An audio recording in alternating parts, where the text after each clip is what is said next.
हरे कृष्ण हरे राम भक्तजनों। आज हम ज्येष्ठ मास महात्म्य का 8वां अध्याय श्रवण करेंगे। इसका नाम है गौरी व्रत महात्म्य। स्कंद जी कहने लगे कि पहले हिमवान नाम करके पर्वतों का राजा था। वह स्थावर जंगम दोनों रूप धारण करता था। बड़े सुंदर अंग वाली उसकी स्त्री का नाम मेनका था। हिमवान सब सिद्धियों से युक्त होने पर भी संतानहीन होने के कारण अत्यंत दुखी था और संतान के लिए बहुत से व्रत दानों को भी किया गया था, परंतु उसकी कोई संतान नहीं हुई। एक दिन उस राजा ने मेनका को बुलाकर कहा कि धिक्कार है, और ऐसा कहकर बारंबार प्रलाप करने लगा। वह कहने लगा कि जो स्त्री रक्त और लावण्य से युक्त होने पर भी संतान से हीन हो, वह स्त्री समस्त लोकों में निंदित और निर्भाग्य है। हे शुचि स्मिते, तुमको देखकर सदा मुझे अधिक समय तक संताप होता है, इसीलिए अब से मैं कभी तुम्हारा मुख नहीं देखूंगा। विद्वान पशुओं के समान तुम अपने प्राणों को कैसे धारण करती हो? अपने पति के ऐसे वचन सुनकर जैसे वायु के आघात से केला और वज्र के आघात से पर्वत गिरता है, वह मेनका वैसे ही पृथ्वी पर गिर गई तथा रोती और विलाप करती हुई भगवान विष्णु के शरण में गई।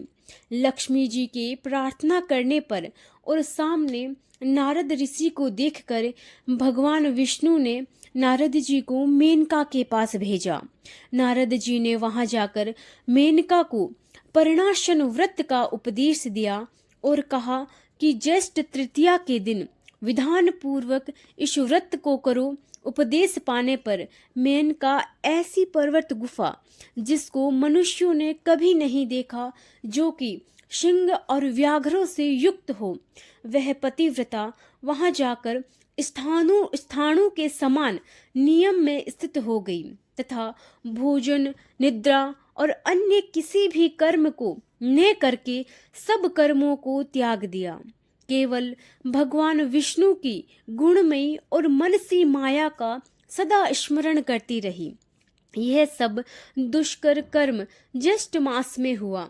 अनायास ऐसे कठिन व्रत के हो जाने पर उस व्रत के पुण्य प्रभाव से जगन्मयी माया प्रकट हो गई। उस माया को देखकर मेनका ने परम भक्ति से उसकी स्तुति की। तब माया ने मेनका को वर मांगने के लिए कहा। तुम्हारे इस मासो उपवास व्रत में मैं अति प्रसन्न हुई। तुम्हारी भक्ति के वशीभूत होकर मैं तुमको जो वस्तु नहीं देने लायक होगी वह भी दूंगी। जगदम्बा के ऐसे वचन सुनकर मेनका अति प्रसन्नता से बोली कि हे देवी, यदि आप मुझ पर प्रसन्न हैं तो मेरे आंगन में आप प्रसन्न होकर रहे। जगदम्बा कहने लगी कि मैं कन्या होकर रहूंगी। ऐसा कहकर फिर कहने लगी कि हे मेनका, तुम्हें एक पुत्र भी होगा। मैं तुमसे एक हित की बात कहती हूँ, सो तुम मेरी आज्ञा से करो। तुमको अनायास ही इस ज्येष्ठ मास के मासों उपवास व्रत का फल मिल गया। अब तुम अपने घर को जाओ और सदैव इस व्रत को विधि पूर्वक करती रहो। ऐसा कहकर माया अंतर ध्यान हो गई और मेनका भी अपने घर को चली गई। घर जाकर मेनका ने राजा हिमवान से सब समाचार विस्तार पूर्वक कहा और भृगु ऋषि के उपदिष्ट मार्ग से ऐसे व्रत को मेनका ने भी किया। इस समाचार को सुनकर हिमवान बड़ी प्रसन्नता और हर्ष के साथ दोनों हाथों से मेनका को आलिंगन कर अपनी गोद में बिठाकर समझाने लगा। उसके पश्चात कुछ काल व्यतीत हो जाने पर मेनका गर्भवती हुई और वशिष्ठ ऋषि ने आकर मेनका का पुंसवन संस्कार कराया। स्कंद जी कहते हैं कि हिमाचल के समान मनुष्य पृथ्वी पर अति दुर्लभ होते हैं, जिसके घर में स्वयं जगदम्बा प्रकट हुई हो और उमा, गौरी और पार्वती के नाम से विख्यात हुई। इस प्रकार ज्येष्ठ शुक्ल चतुर्थी को शिवा प्रकट हुई। इसीलिए सौभाग्य की वृद्धि के लिए स्त्रियों को चतुर्थी के दिन शिवा का व्रत अवश्य करना चाहिए। मिट्टी का शिव बनाकर मंडप के चारों द्वारों की अच्छी तरह शोभित करना चाहिए।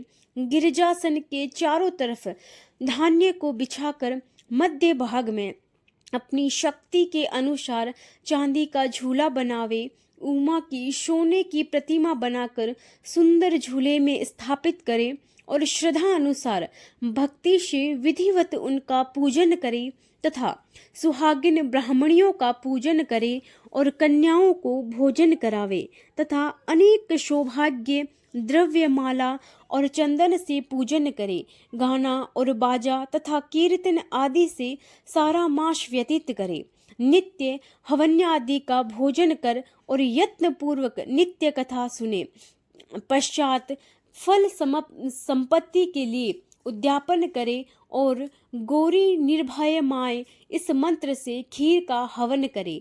समस्त कार्य करते समय दूध देने वाली गौ का दान करे।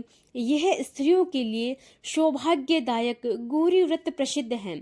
जो स्त्री मोहवश चतुर्थी का भोजन करती हैं वह जन्म जन्मांतर तक दुर्भागा होती हैं। उस दिन से इस व्रत की जगती तल में उमा जयंती नाम से प्रसिद्ध हुई।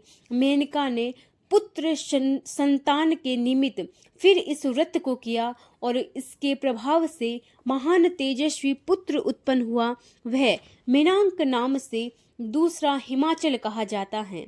इति श्री ज्येष्ठ मास महात्म्य गौरी व्रत महात्म्य वर्णन 8वां अध्याय समाप्त। हरे कृष्ण हरे राम।